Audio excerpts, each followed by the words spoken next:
ചന്ദ്രന്റെ ഹോട്ടലിൽ ഗ്യാസില്ല, ടൗണിലെ ഹോട്ടലിൽ ഗ്യാസില്ല, കഞ്ഞിക്കുഴിയിലെ ഗോപൻ ചേട്ടന്റെ തട്ടുകടയിലും ഗ്യാസില്ല.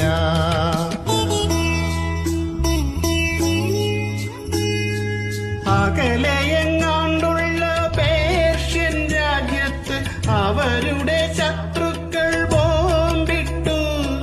വേറൊരു രാജ്യത്ത് ബോംബുകൾ പൊട്ടിയാൽ എങ്ങനെ നമ്മുടെ ഗ്യാസ് മുടങ്ങും? വല്ലപ്പോഴും കാണൂ വാർത്തകൾ, നാട്ടിൽ നടക്കുന്ന കാര്യങ്ങൾ.